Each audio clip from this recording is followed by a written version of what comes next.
محمد عربی صلی اللہ علیہ وسلم اور بت ٹوٹ گئے۔ مکہ پیارے نبی کا وطن تھا، پورا گھرانہ وہیں آباد تھا اور اس کا ذرہ ذرہ آپ صلی اللہ علیہ وسلم کو محبوب تھا، اس لیے وہاں سے جانا پڑا تو آپ صلی اللہ علیہ وسلم کو بہت دکھ ہوا اور بے اختیار آنکھیں ڈبڈبا آئیں۔ لیکن جلد ہی دن پلٹ گئے اور زمانے نے دیکھا کہ آپ صلی اللہ علیہ وسلم پھر اسی شہر میں داخل ہوئے۔ البتہ پہلے آپ صلی اللہ علیہ وسلم مظلوم اور بے بس تھے اور آج فتح کا جھنڈا ہاتھ میں تھا۔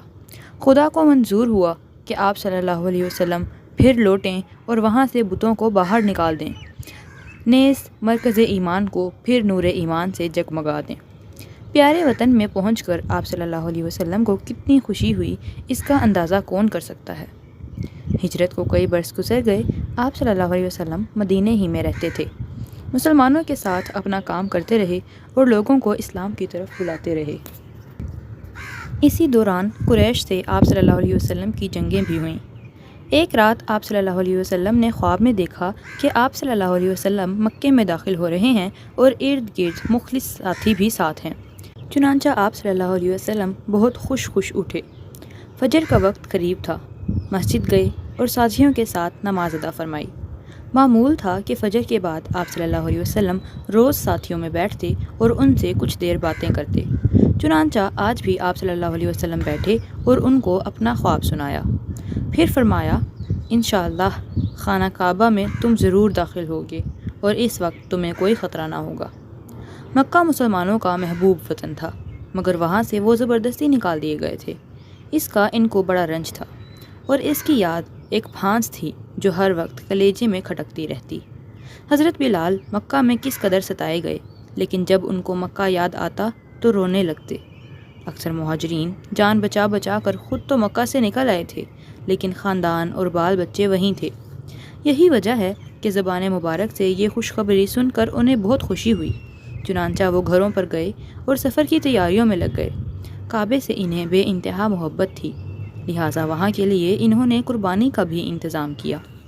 ہجرت کا چھٹا سال تھا اور ذی القعدہ کا مہینہ تھا۔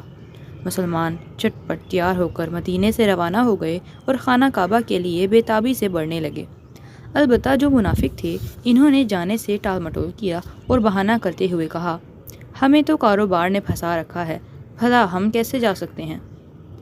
رسول خدا نے بھی ان پر کوئی زور نہ ڈالا، لہٰذا اب انہیں مسلمانوں کو ورگلانے کا موقع ملا۔ چنانچہ جو کمزور مسلمان تھے، ان کے پاس وہ پہنچے اور کہا، قریشی سرداروں کے زندہ رہتے ہوئے تم لوگ مکہ میں کیسے جاؤ گے؟ مسلمانوں نے کہا، رسول خدا قریش سے زیادہ طاقت رکھتے ہیں۔ منافقوں نے کہا، تمہاری عقل ماری گئی ہے، ذرا بچ کر لوٹ آنا، تب دیکھیں گے۔ منافقوں کی یہ باتیں سارے مسلمانوں میں پھیل گئیں۔ حضرت عمر نے سنا تو جوش سے بے قابو ہو گئے اور عرض کیا، اللہ کے رسول، ان بدبختوں کی گردن مار دی جائے۔ مگر رسول خدا صلی اللہ علیہ وسلم اس پر راضی نہ ہوئے اور ان کو ویسے ہی چھوڑ دیا۔ پھر آپ صلی اللہ علیہ وسلم نے ساتھیوں کو کوچ کا حکم دیا، چنانچہ مسلمان مکہ کے لیے روانہ ہو گئے۔ روانہ ہوتے وقت ان کی کل تعداد 1400 تھی۔ مسلمان چلتے چلتے اسفان پہنچے اور وہاں پہنچ کر ٹھہر گئے۔ پھر اپنے خیمے لگائے، جانوروں کو باندھا اور آگ چلائی کہ کھانا پکائیں۔ اتنے میں انہیں دور سے گرد اڑتی دکھائی دی۔ کوئی سوار تھا جو تیزی سے گھوڑا دوڑاتا چلا آ رہا تھا۔ ان سب کی نگاہیں اس پر جم گئیں، اس لیے کہ وہ مکے سے آ رہا تھا اور مکے کی خبروں کا انہیں بے حد انتظار تھا۔ کچھ ہی دیر گزری تھی کہ وہ سوار اب مسلمانوں کے درمیان تھا۔ وہ بنی خزاعہ کا ایک آدمی تھا جس کا نام بشر بن سفیان تھا۔ وہ پیارے نبی کی خدمت میں حاضر ہوا اور عرض کیا، قریش کو آپ کے سفر کی خبر ہو گئی ہے، وہ بہت ہی غصے میں ہیں اور جوش سے بے قابو ہیں۔ چنانچہ خالد بن ولید سواروں کا ایک بہت بھاری دستہ لے کر مکے کے قریب ہی آپ صلی اللہ علیہ وسلم کی طاق میں ہے کہ آپ پہنچیں اور سب اچانک ٹوٹ پڑیں۔ پیارے نبی کو اس شخص کی باتوں پر پورا یقین ہو گیا اور اس خبر کے صحیح ہونے میں آپ صلی اللہ علیہ وسلم کو ذرا بھی شبہ نہ ہوا، کیونکہ بشر خزاعہ کے سرداروں میں تھا اور خزاعہ قریش کے دشمن تھے۔ پھر مسلمانوں سے ان کے اچھے تعلقات بھی تھے۔ غرض بشر کی باتیں سن کر آپ صلی اللہ علیہ وسلم کو بہت تکلیف ہوئی اور انتہائی درد کے ساتھ آپ صلی اللہ علیہ وسلم نے فرمایا، افسوس ہے قریش پر، آئے دن کی جنگ انہیں کھا گئی۔ کیا نقصان تھا اگر وہ مجھے پورے عرب پر چھوڑ دیتے۔ اگر میرے اوپر ان کا بس چلتا تو ان کا مقصد حاصل تھا، اور اگر میں غالب رہتا تو یہ سب کے سب اسلام میں آ جاتے۔ بخدا میں جو چیز لے کر آیا ہوں اس کے لیے لڑتا رہوں گا یہاں تک کہ اللہ اسے غالب کر دے۔ اے میری قوم، قریش تم سے لڑنے نکلے ہیں، اب اگر ہم اسی راستے پر چلتے رہے تو ان سے ضرور ٹکر ہو جائے گی اور بڑا خون خرابہ ہوگا، جو ہم نہیں چاہتے۔ ہے کوئی جو کسی دوسرے راستے سے ہمیں لے چلے؟ قبیلہ اسلم کا ایک شخص آگے بڑھا جو صحرائی راستوں سے خوب واقف تھا۔ اس نے عرض کی، میں، اے اللہ کے رسول۔ تب تم آگے بڑھو، ہم تمہارے پیچھے پیچھے چلتے ہیں۔ چنانچہ اس آدمی نے آپ صلی اللہ علیہ وسلم کی اونٹنی کی نکیل پکڑی اور قریش کے راستے سے کترا کر چلا۔ چونکہ یہ راستہ پہاڑوں سے ہو کر گزرتا تھا اس لیے بہت ہی کٹھن اور دشوار گزار تھا۔ خیر، نہ جانے کن کن مصیبتوں سے آپ صلی اللہ علیہ وسلم حدیبیہ پہنچ گئے، اور وہاں پہنچ کر آپ صلی اللہ علیہ وسلم کی اونٹنی بیٹھ گئی۔ لوگوں نے بہت کوشش کی کہ وہ اٹھ جائے اور پھر چلنے لگے، لیکن اونٹنی ٹس سے مس نہ ہوئی۔ ایسے لگ رہا تھا جیسے اسے کوئی تکلیف پہنچ گئی ہو یا کسی نے اسے باندھ دیا ہو۔ خیر، آپ صلی اللہ علیہ وسلم چاہتے تو کسی دوسری اونٹنی پر بیٹھ سکتے تھے۔ مکہ اب بالکل نزدیک تھا، وہاں تک پیدل بھی جا سکتے تھے، لیکن آپ صلی اللہ علیہ وسلم سمجھ گئے اونٹنی کے یہاں بیٹھنے میں کوئی بھید ضرور ہے جس سے میں بے خبر ہوں۔ چنانچہ آپ صلی اللہ علیہ وسلم خدا کی وحی کا انتظار کرنے لگے۔ اب آپ صلی اللہ علیہ وسلم کو وحی کا انتظار تھا، اس لیے پیارے نبی نے حدیبیہ کے میدان میں ہی خیمے گاڑ دینے کا حکم دیا۔ حکم پاتے ہی لوگوں نے وہیں پر ڈیرے ڈال دیے، لیکن خوشی سے دمکتے ہوئے چہرے اب بجھے بجھے سے تھے۔ سب حیران تھے کہ کیا ماجرا ہوا۔ ہر ایک دوسرے سے پوچھتا، کیوں بھائی، یہاں کیوں رک گئے؟ اب تو مکہ کے دروازے پر آ ہی گئے تھے۔ آپ صلی اللہ علیہ وسلم نے تو مکے میں داخل ہونے کا وعدہ کیا تھا اور کعبے کی زیارت کی خوشخبری سنائی تھی، پھر اب یہ کیا ہو گیا؟ غرض اس وقت مسلمانوں کی امیدوں کو بہت سخت دھچکا لگا، لیکن اب بھی وہ اللہ کی رحمت سے مایوس نہ تھے۔ ادھر مکہ میں کافر بدحواس تھے، ان کی بے چینی کی کوئی انتہا نہ تھی۔ اب انہیں جو کچھ امید تھی خالد سے تھی۔ ان کا خیال تھا کہ خالد حملے میں کامیاب ہو جائیں گے تب ہی جان بچ سکتی ہے، آبرو بھی اسی وقت باقی رہ سکتی ہے، ورنہ پھر تباہی ہے، ہمیشہ کی بے عزتی اور رسوائی ہے۔ یہ لو، خالد تو لوٹ آئے، کہہ رہے ہیں کہ محمد حدیبیہ میں ٹھہر گئے، حملے کا پورا خاکہ خاک میں مل گیا، ساری اسکیم فیل ہو گئی، اب وہ کیا کریں؟ محمد، جن کو انہوں نے اپنے یہاں سے نکال دیا تھا، آج دوبارہ لوٹ آئے۔ اس وقت وہ تنہا اور بے سہارا بھی نہیں، جانثاروں کی ایک فوج ہے جو ان پر نثار ہونے کے لیے بے قرار ہے۔ پھر انہوں نے احد میں مسلمانوں کو بظاہر کچھ ناکام تو کر دیا تھا، لیکن ان کی بہادری کا لوہا بھی مان لیا تھا، اور انہیں اندازہ ہو گیا تھا کہ مسلمان جان تو دے سکتے ہیں مگر اپنا مذہب نہیں چھوڑ سکتے، کہ مذہب ان کو جان سے بھی زیادہ پیارا ہے۔ چنانچہ قریشی سردار بھی دارالندوہ میں جمع ہوئے، مگر ہر ایک اداس تھا، اور ہر ایک کے چہرے پر فکر و تشویش کا غبار تھا۔ مسلمان اگر مکہ میں گھس آئے تو قریش کی تو دھاک اکھڑ جائے گی، اور دوسروں کی نگاہوں میں ان کا کیا وزن رہ جائے گا۔ یہ سوچ کر ان کی غیرت کو ابال آیا اور انہوں نے قسم کھائی، جب تک جان میں جان ہے محمد کا مکہ میں قدم رکھنا ناممکن ہے۔ مگر پھر سب سر جوڑ کر بیٹھے اور آپس میں مشورہ کرنے لگے کہ کیا کیا جائے۔ محمد صلی اللہ علیہ وسلم مکہ کے باہر سے ہمیں دھمکی دے رہا ہے، قریش میں بھی اس کے بہت سے یار و مددگار ہیں جو اس کو سچا نبی سمجھتے ہیں، اور یہ تو ہمارے لیے آستین کے سانپ ہیں، اگر مسلمانوں سے جنگ چھڑ گئی تو دوست بن کر ڈسیں گے۔ ایک بولا، محمد کہتے ہیں کہ ہم لڑنے نہیں آئے ہیں، اگر ایسا ہے تو ہمیں چاہیے کہ ان سے نرمی سے پیش آئیں اور کسی طرح سمجھا بجھا کر واپس کر دیں۔ اب اگر ان کی نیت خراب ہوئی اور انہوں نے لڑائی کی آگ بھڑکانی ہی چاہی تو ہم بھاگنے والے کب ہیں؟ جنگ ہی تو ہمارا اصل میدان ہے اور لڑنا بھڑنا ہی تو ہمارا کام ہے۔ احد میں ہم نے جو مزہ چکھایا ہے وہ ابھی انہیں یاد ہوگا۔ ایک اور قریشی سردار بولا، ہمارے بھائی تب کیا کیا جائے؟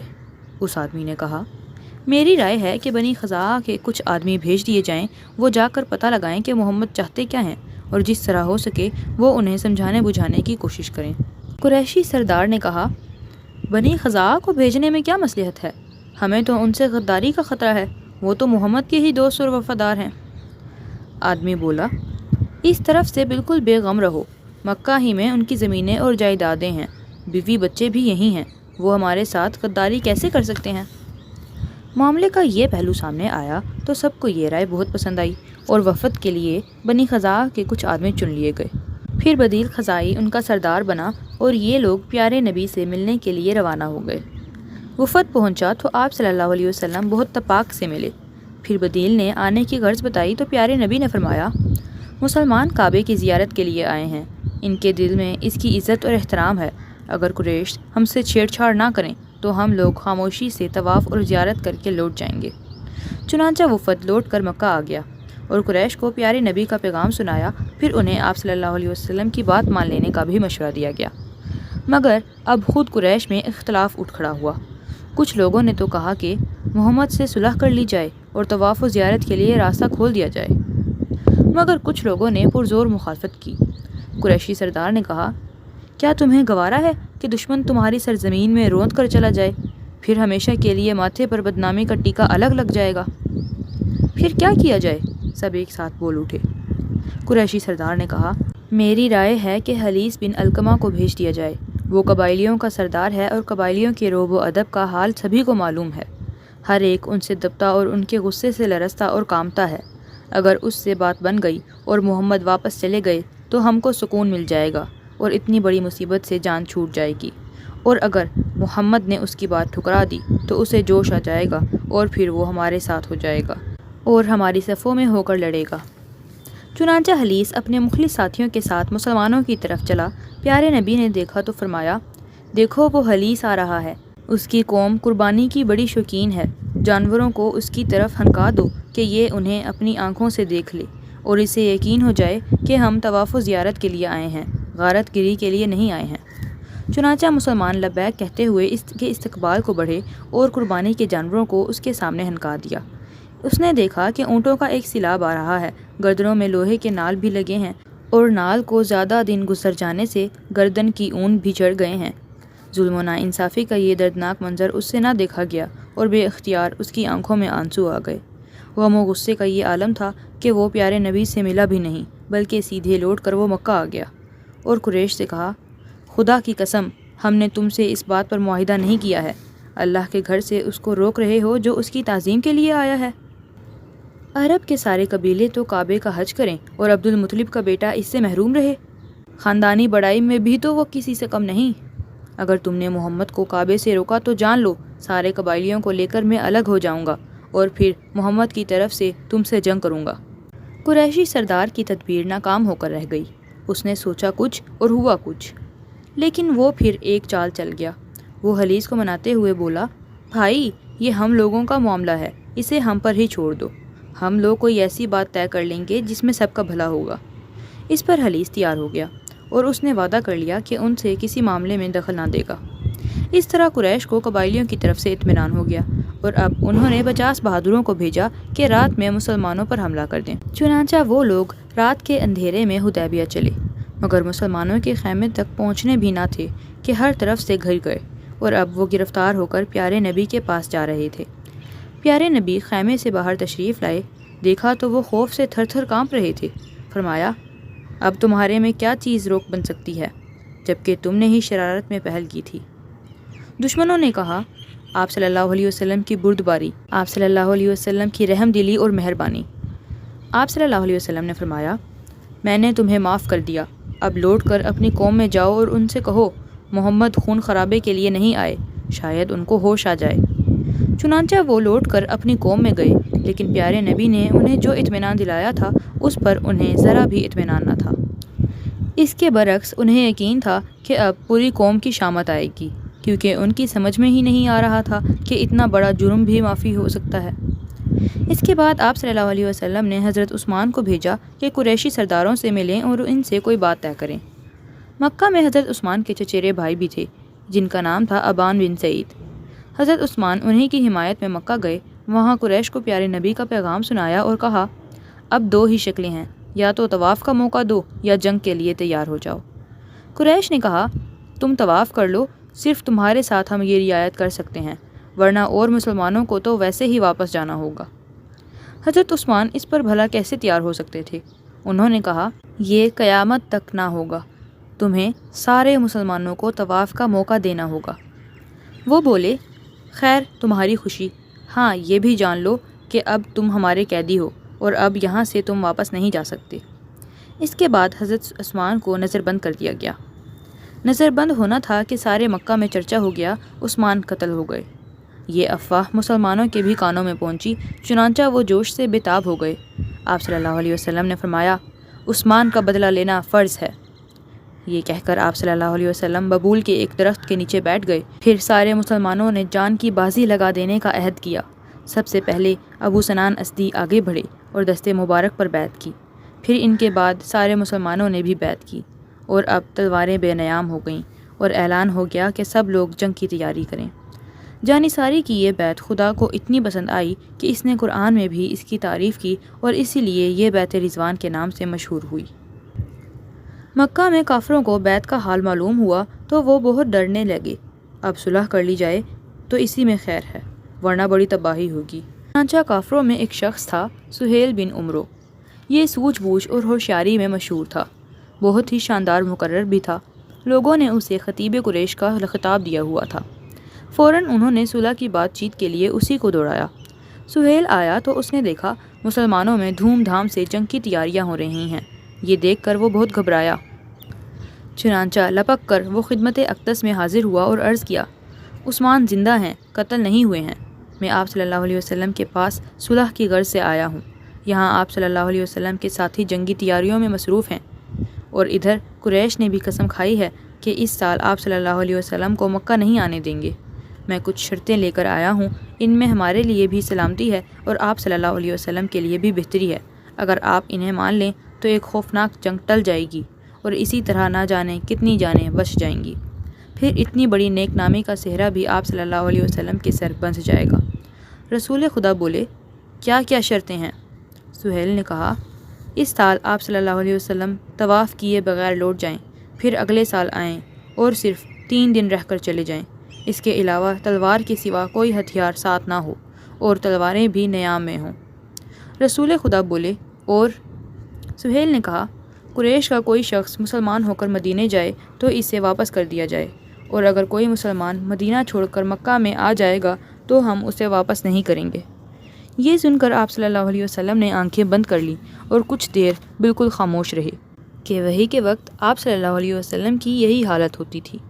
ادھر مسلمان اس ظالمانہ شرط پر غصے سے کھول رہے تھے، لیکن وہ ضبط کیے رہے، اور پھر آپ صلی اللہ علیہ وسلم نے آنکھیں کھولیں اور فرمایا، اور؟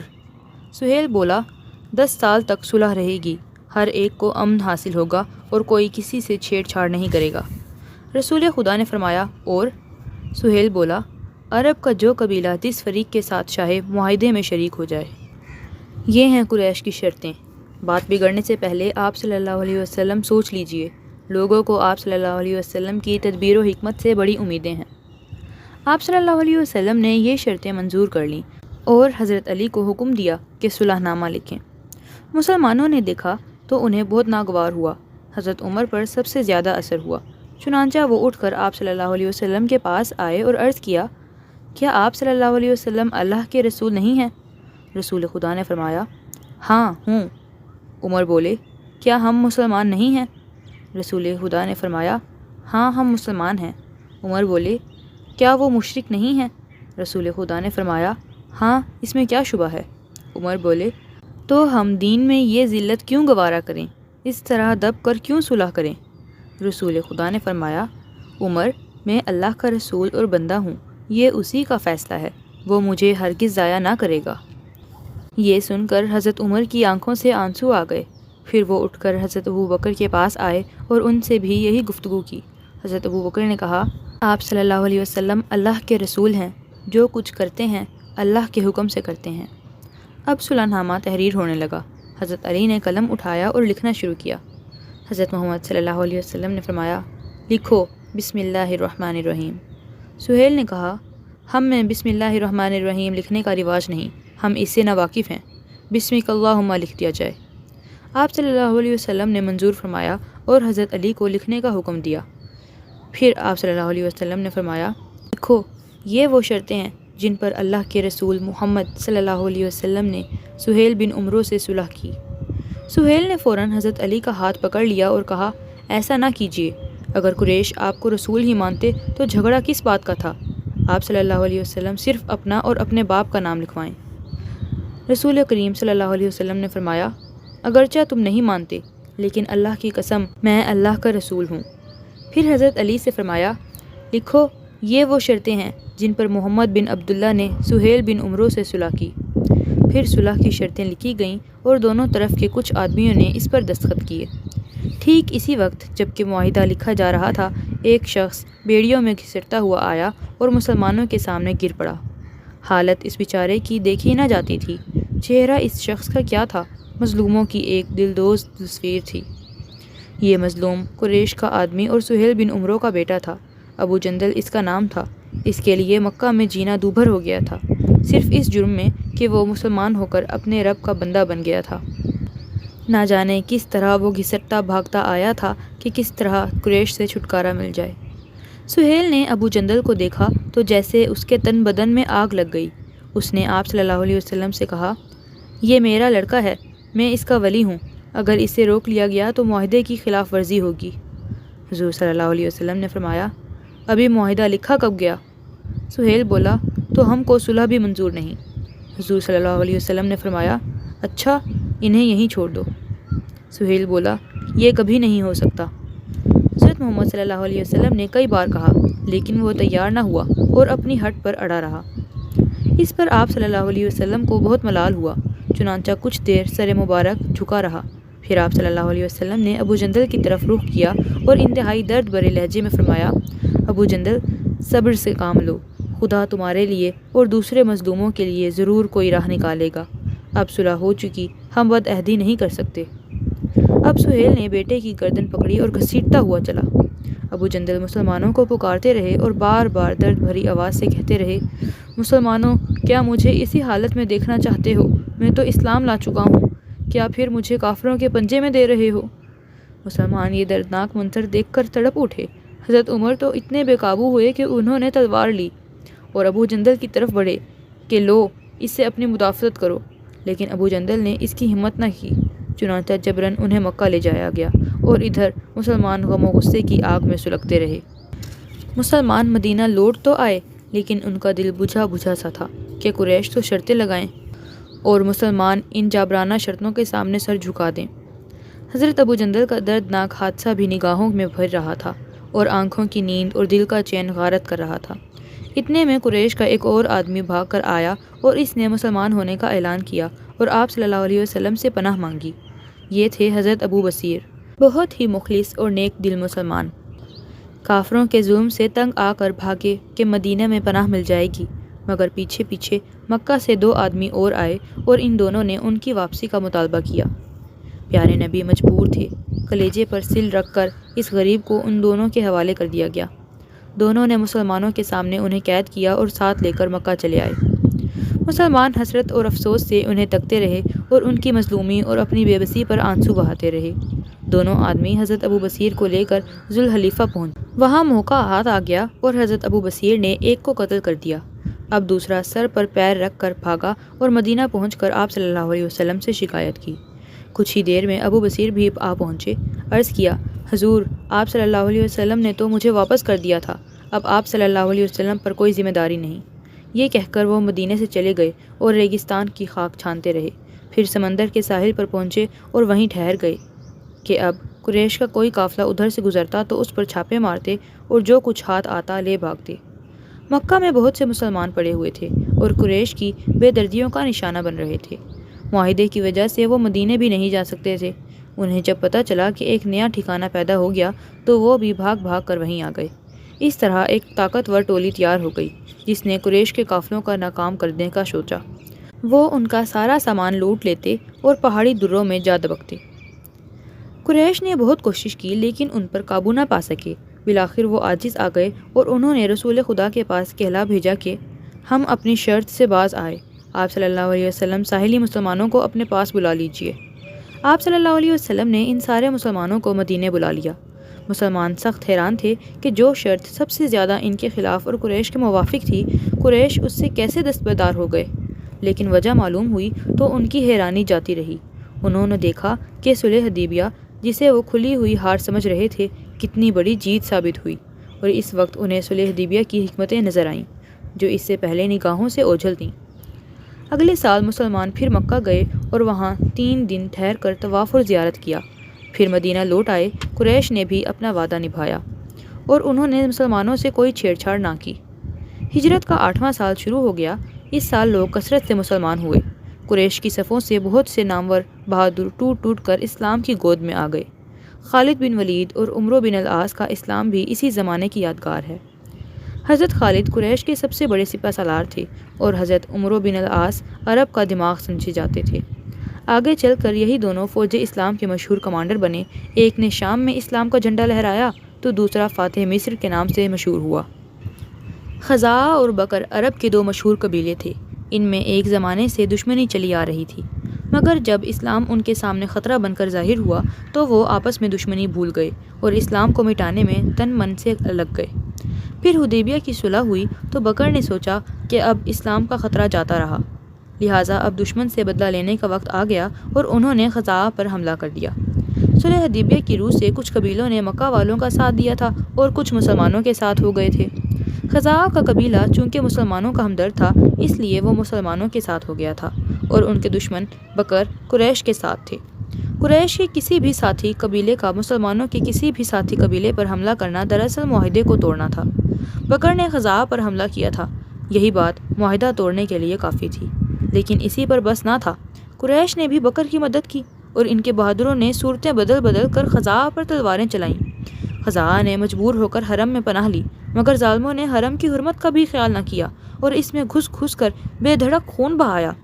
کسی طرح کچھ آدمی بھاگ کر مدینہ پہنچے اور انہوں نے آپ صلی اللہ علیہ وسلم سے فریاد کی۔ خزاعہ کی مظلوم داستانیں سنی تو آپ صلی اللہ علیہ وسلم کو بڑا رنج ہوا۔ معاہدے کی روح سے مدد آپ صلی اللہ علیہ وسلم پر فرض تھی، لہٰذا آپ صلی اللہ علیہ وسلم نے فوراً قریش کے پاس آدمی دوڑایا اور 3 شرطیں پیش کیں کہ ان میں سے کوئی ایک منظور کرو۔ پہلی، خزاعہ کے جتنے آدمی مارے گئے ان کا خون بہا ادا کرو۔ دوسری، بکر سے الگ ہو جاؤ۔ تیسری، اعلان کر دو کہ حدیبیہ کا معاہدہ ٹوٹ گیا۔ قریش کا ایک سردار سب کی طرف سے بولا، تیسری شرط منظور ہے، اب ہم میں کوئی معاہدہ نہیں رہا۔ کہنے کو تو یہ کہہ دیا گیا، لیکن آدمی چلا گیا تو قریش بہت پچھتائے اور انہوں نے فوراً ابو سفیان کو سفیر بنا کر مدینہ دوڑایا کہ معاہدے کو وہ تازہ کرے اور آپ صلی اللہ علیہ وسلم سے مزید مہلت مانگے۔ ابو سفیان کی بیٹی ام حبیبہ تھیں، یہ پیارے نبی کو بیاہی تھیں، مدینہ ہی میں رہتی تھیں۔ ابو سفیان سب سے پہلے بیٹی کے گھر پہنچا۔ ہو سکتا تھا کہ مدت کے بعد باپ کا چہرہ دیکھ کر بیٹی کا دل بھر آتا اور پرانی یادیں تازہ ہو جائیں، لیکن یہاں اسلام کی محبت دل میں گھر چکی تھی، سینے میں کفر سے نفرت کی آگ سلگ رہی تھی۔ بیٹی نے باپ سے سیدھے منہ بات نہ کی۔ بالآخر ابو سفیان مایوس ہو کر وہاں سے چل دیا، سمجھ گیا کہ بیٹی میری مدد نہیں کر سکتی۔ پھر وہ آپ صلی اللہ علیہ وسلم کی خدمت میں حاضر ہوا اور قریش کا پیغام سنایا، مگر آپ صلی اللہ علیہ وسلم کچھ نہ بولے۔ اب وہ حضرت ابو بکر کے پاس پہنچا اور انہیں بیچ میں ڈالنا چاہا، لیکن انہوں نے کانوں پر ہاتھ رکھ لیے اور الٹے کچھ ناراض بھی ہوئے۔ وہاں سے مایوس ہو کر وہ حضرت عمر کے پاس پہنچا، دیکھا تو وہ سب سے زیادہ بفرے ہوئے تھے، ان کی ایک بات بھی سننے کو تیار نہ تھے۔ اب وہ حضرت فاطمہ کے پاس پہنچا۔ حضرت حسن ابھی بہت چھوٹے تھے اور اس وقت ان کی گود میں ہمک رہے تھے۔ ابو سفیان نے کہا، اس بچے سے صرف اتنا کہلا دو، میں نے دونوں فریقوں میں بیچ بچاؤ کرا دیا۔ اگر یہ اتنا ہی کہہ دے تو آج سارے عرب کا سردار کہلائے، بولو ایسا کر سکتی ہو؟ حضرت فاطمہ نے کہا، ابو سفیان تمہیں معلوم ہے بچہ ان معاملات میں کیا کر سکتے ہیں، پھر آپ صلی اللہ علیہ وسلم کے مقابلے میں کون پناہ دے سکتا ہے؟ ان سے بھی بات نہ بنی تو اس نے حضرت علی کے سامنے یہ مسئلہ رکھا۔ انہوں نے کہا، حضور صلی اللہ علیہ وسلم بات طے کر چکے ہیں، اس کے بارے میں کوئی کیا بول سکتا ہے؟ بس ایک شکل ہے، تم مسجد میں جا کر اعلان کر دو میں حدیبیہ کی صلح بحال کرتا ہوں۔ چنانچہ اس نے یہی کیا، پھر فوراً مکہ لوٹ گیا، مگر مکہ پہنچ کر جب اس نے لوگوں میں اپنا کارنامہ بیان کیا تو سب نے اسے ملامت کی اور کہا کہ یہ تو کچھ بھی نہ ہوا، تم سے تو علی نے مذاق کیا ہے اور تم اتنا بھی نہ سمجھے، کہیں اس طرح صلح بحال ہوا کرتی ہے؟ چنانچہ ایک مرتبہ پھر قریشی سردار مشورے کے لیے جمع ہوئے اور انہوں نے فیصلہ کیا کہ خزاعہ سے صلح کر لی جائے اور ان کے جو آدمی مارے گئے ہیں ان کا خون بہا دیا جائے، تاکہ محمد اگر مکہ پر حملہ کریں تو وہ ان کا ساتھ نہ دیں۔ بات طے ہو گئی تو بدیل چونکہ مکہ ہی میں رہتے تھے اور یہ خزاعہ کے بہت بڑے رئیس اور معزز آدمی تھے، اس لیے ابو سفیان نے ان سے ہی بات پکی کر لی اور جو لوگ مارے گئے تھے ان کا خون بہا بھیج دیا گیا۔ پھر یہ دونوں ساتھ ہی خزاعہ پہنچے تاکہ صلح کی بات بالکل پختہ اور اطمینانی ہو جائے۔ ادھر رسول پاک نے مسلمانوں کو جنگ کی تیاری کا حکم دیا اور اسلامی قبائل کے نام پیغام بھیجا، جو اللہ اور آخرت پر ایمان رکھتا ہو وہ رمضان سے پہلے ہی مدینہ آ جائے۔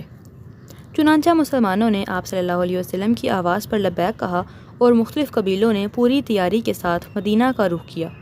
پھر رمضان کی 10ویں تاریخ کو ہجرت کے 8ویں سال پیارے نبی 10,000 جانثاروں کے ساتھ مکہ کی طرف بڑھے۔ راستے میں آپ صلی اللہ علیہ وسلم کے چچا عباس ملے۔ مسلمان تو یہ بہت پہلے ہو چکے تھے مگر اب اپنے اہل و عیال کے ساتھ مکہ سے آ رہے تھے۔ آپ صلی اللہ علیہ وسلم نے دیکھتے ہی خوش آمدید کہا اور بہت ہی تپاک اور محبت سے ملے۔ پھر ان کے بچوں کو آرام اور عزت سے مدینہ بھجوا دیا۔ چلتے چلتے اسلامی لشکر خزاعہ کے چشمے پر پہنچ گیا اور وہاں پہنچ کر وہ ایک بڑے میدان میں ٹھہر گیا۔ ہر طرف اندھیرا چھا چکا تھا، اس لیے آپ صلی اللہ علیہ وسلم نے حکم دیا کہ ہر قبیلہ الگ الگ آگ روشن کرے۔ مقصد یہ تھا کہ دیکھنے والوں پر شوکت اسلام کی داغ بیٹھے۔ چنانچہ لوگوں نے ایسا ہی کیا۔ پہرا دینے والوں میں حضرت عباس بھی شامل تھے۔ یہ ایک اونچے ٹیلے پر کھڑے ادھر ادھر نظریں دوڑا رہے تھے کہ پاس ہی انہیں دو صورتیں نظر آئیں۔ کانوں نے دونوں کی گفتگو بھی سنی۔ بدیل بولا، ابو سفیان، بخدا یہ تو خزاعہ کی آگ ہے، معلوم ہوتا ہے کہ جنگ کی تیاریاں ہو رہی ہیں۔ ابو سفیان بولا، قیامت تک خزاعہ کی یہ شان نہیں ہو سکتی، یہ آگ کا جنگل اور آدمیوں کا ٹھاٹھے مارتا سمندر۔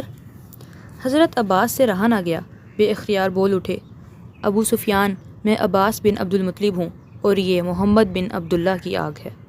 ابو سفیان چونک پڑا۔ اس نے حیرت سے پوچھا، مکہ سے تنہا یہاں کیسے آنا ہوا؟ عباس بولے، اللہ نے مجھے ہدایت دی اور اب لشکر اسلام کا سپاہی ہوں۔ پھر دونوں قریب ہوئے اور حضرت عباس سے کہا، خزاعہ اور قریش میں تو صلح کی بات ہو چکی ہے، اب ذرا محمد سے بھی سفارش کر دو۔ عباس بولے، پہلے تم دونوں اسلام لے آؤ۔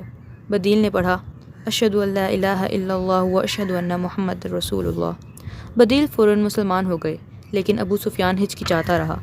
ادھر حضرت عباس بھی برابر اصرار کرتے رہے۔ بالآخر خدا نے توفیق دی اور اس کا سینہ بھی اسلام کے لیے کھل گیا اور زبان حرکت میں آئی، اشہد ان لا الہ الا اللہ و اشہد ان محمد رسول اللہ۔ اب حضرت عباس دونوں کو لے کر خدمت اقدس میں حاضر ہوئے اور آپ صلی اللہ علیہ وسلم کو خوشخبری سنائی۔ دونوں کے اسلام کی خبر سن کر آپ صلی اللہ علیہ وسلم بہت خوش ہوئے اور دونوں کو مبارکباد دی۔ مکہ اب بالکل سامنے تھا۔ آپ صلی اللہ علیہ وسلم نے لشکر کو کئی حصوں میں تقسیم کیا اور ہر ٹولی کا الگ الگ کمانڈر بنایا۔ نیز سب کو حکم دیا کہ شہر میں الگ الگ دروازوں سے داخل ہوں اور جب تک کوئی پہل نہ کرے اس پر ہاتھ نہ اٹھائیں۔ آپ صلی اللہ علیہ وسلم نے دیکھا کہ حضرت ابو سفیان کا سر جھکا ہوا ہے اور چہرے پر اداسی ہے۔ فرمایا، کیا بات ہے ابو حنظلہ، ہمارے ساتھ تم مشوروں میں شریک نہیں ہو رہے ہو؟ ابو سفیان بولے، اللہ کے رسول، اب قریش پر آپ کا غلبہ ہے اور آپ کے لشکر میں کچھ ایسے بھی ہیں جو انتقامی جذبے سے لبریز ہیں۔ آپ صلی اللہ علیہ وسلم سے گزارش ہے کہ فتح پائیں تو نرمی سے کام لیں اور دشمنوں کو ہم پر ہنسنے کا موقع نہ دیں۔ پیارے نبی نے فرمایا، نہیں نہیں ابو سفیان، تم اطمینان رکھو، مکہ میں تو مسلمانوں کے بھی بھائی بند ہیں، مہاجرین کے بھی باپ چچا ہیں، وہیں پر محترم گھر بھی ہیں، ابراہیم اور اسماعیل کا گھر۔ ابو سفیان، اپنی قوم میں جاؤ اور ان سے کہو، محمد مکہ میں ایک اچھے بھائی کی طرح داخل ہوگا۔ آج کوئی غالب نہ مغلوب، کوئی فاتح ہے نہ مفتوح، آج تو محبت اور اتحاد کا دن ہے، آج تو امن و امان اور اطمینان کا دن ہے۔ ابو سفیان کے گھر میں جو داخل ہو جائے اس کو امان ہے، جو گھر کا دروازہ بند کر لے اس کو امان ہے، جو خانہ کعبہ میں داخل ہو جائے اس کو امان ہے۔ ابو سفیان نے یہ پیار اور محبت کی باتیں سنی تو بہت خوش ہوئے اور دوڑے ہوئے مکہ گئے کہ لوگوں کو یہ خوشخبری سنائیں۔ یہ خوشخبری پورے شہر میں آنن فانن پھیل گئی اور لرزتے کانپتے دلوں کو سکون اور اطمینان کی ٹھنڈک نصیب ہوئی۔ لشکر اسلام مکہ میں داخل ہوا تو مشرکوں نے ہتھیار ڈال دیے اور گھروں کے دروازے بند کر کے چھتوں اور جھروکوں سے جھانکنے لگے۔ آج لشکر اسلام گہوارہ اسلام میں داخل ہو رہا تھا۔ مسلمان نہایت حکمت سے شہر میں داخل ہو گئے، پورے امن و اطمینان کے ساتھ کہ نہ کہیں تلوار چلی نہ خون بہا۔ جب پوری طرح سکون ہو گیا اور حالات معمول پر آ گئے تو آپ صلی اللہ علیہ وسلم نے خانہ کعبہ کا ارادہ کیا۔ خدا کی شان، وہی گھر جو خلیل اللہ کی تعمیر تھا، وہی کعبہ جو رسول بت شکن کی یادگار تھا آج 360 بتوں سے معمور تھا۔ رسول خدا کے ہاتھ میں ایک کمان تھی، اس کی نوک سے آپ صلی اللہ علیہ وسلم ٹھوکے دیے جاتے اور زبان مبارک سے یہ کلمات ادا ہوتے ہیں: جاء الحق وزهق الباطل ان الباطل کان زہوقا۔ حق آ گیا اور باطل مٹ گیا، بلا شبہ باطل کو تو مٹنا ہی تھا۔ آپ صلی اللہ علیہ وسلم نے پھر کعبے کی کنچی منگوائی اور دروازہ کھلوایا۔ دیکھا تو اندر تصویر کے دشمن خلیل بت شکن کی تصویر تھی اور ان کے بیٹے اسماعیل کی تھی، اور ہاتھوں میں پانسے کے تیر تھے۔ آپ صلی اللہ علیہ وسلم نے انہیں مٹانے کا حکم دیا، پھر فرمایا: خدا ظالموں کو غارت کرے، یہ بیچارے تو خدا کے پیغمبر تھے، جوئے سے کوسوں دور تھے۔ پھر حضرت عمر اندر داخل ہوئے اور جتنی تصویریں تھیں سب مٹا دیں۔ خانہ خدا بالکل پاک صاف ہو گیا تو آپ صلی اللہ علیہ وسلم اندر تشریف لے گئے۔ ساتھ میں حضرت بلال اور حضرت طلحہ بھی تھے۔ وہاں آپ صلی اللہ علیہ وسلم نے نماز کی ادا کی یا چند بار تکبیریں کہیں۔ کعبے کے سامنے اہل مکہ کا ہجوم تھا، لوگ قسمت کا فیصلہ سننے کے لیے بے تاب کھڑے تھے۔ اس وقت زبان مبارک سے یہ یادگار فقرے سنے گئے: اللہ کے سوا کوئی معبود نہیں، وہ تنہا ہے، اس کا کوئی شریک نہیں، اس نے اپنا وعدہ سچا کیا، اس نے اپنے بندے کی مدد کی اور تمام فوجوں کو تنہا نیچا دکھایا۔ سن لو، تمام مفاخر، خون کے تمام دعوے اور مال کے سارے مطالبے میرے قدموں کے نیچے ہیں۔ ہاں، صرف کعبے کی کلید برداری اور حاجیوں کی آب رسانی اس سے مستثنیٰ ہے۔ قریش کے لوگوں، اب جاہلیت کی نخوت اور خاندانی مفاخرت کو خدا نے مٹایا۔ تمام انسان آدم کی اولاد ہیں اور آدم مٹی سے بنے تھے۔ اے لوگو، ہم نے تم کو ایک مرد اور ایک عورت سے پیدا کیا اور تمہارے بہت سے قبیلے اور خاندان بنائے کہ تم ایک دوسرے کو پہچان سکو۔ اللہ کے نزدیک تم میں سب سے زیادہ عزت والا وہ ہے جو تم میں سب سے زیادہ پرہیزگار ہو۔ بے شک اللہ جاننے والا اور خبر رکھنے والا ہے۔ خدا اور اس کے رسول نے شراب کی خرید و فروخت حرام کر دی۔ اس کے بعد رحمت عالم نے ان کی طرف نظر اٹھائی اور درشت لہجے میں پوچھا: قریش کے لوگو، جانتے ہو میں تمہارے ساتھ کیا کرنے والا ہوں؟ سب ایک ساتھ پکار اٹھے: خیرن اخن کریم و ابن اخن کریم۔ اچھا سلوک، آپ اچھے بھائی ہیں اور اچھے بھائی کے بیٹے ہیں۔ آپ صلی اللہ علیہ وسلم نے فرمایا: لا تثریب علیکم اليوم اذهبوا فانتم الطلقاء۔ آج تم پر کوئی گرفت نہیں، جاؤ تم سب آزاد ہو۔ یہ تھے کون لوگ؟ کیا تم نے یہ بھی غور سے سنا؟ یہ محسن عالم کے باغی اور پیکر رحمت کے دشمن تھے۔ ان میں وہ لوگ بھی تھے جو اسلام کو مٹا دینے کے لیے جان کی بازی لگائے ہوئے تھے، اور وہ بھی تھے جن کی تلواروں نے ذات پاک کے ساتھ گستاخیاں کی تھیں، اور وہ بھی تھے جنہوں نے آپ کی راہ میں کانٹے بچھائے تھے۔ ان میں وہ لوگ بھی تھے جنہوں نے آپ پر بے دردی سے پتھر برسائے تھے، اور وہ بھی تھے جنہوں نے ایڑیاں لہو لہان کر دی تھیں۔ ان میں وہ بھی تھے جو جانثاروں کو تپتی ہوئی ریت پر لٹا کر چٹانوں سے دبا دیتے تھے، اور وہ بھی تھے جو ان کے نحیف اور کمزور جسم کو لوہے کی گرم سلاخوں سے داغتے تھے۔ اس تاریخ، ظلم و ستم کو سامنے رکھو اور پھر رحمت عالم کی شان کریمی کا اندازہ لگاؤ۔ اللہ رب العزت تیرے دامان کرم کی اس بحر کا ملتا ہی نہیں ڈھونڈے سے کنارہ۔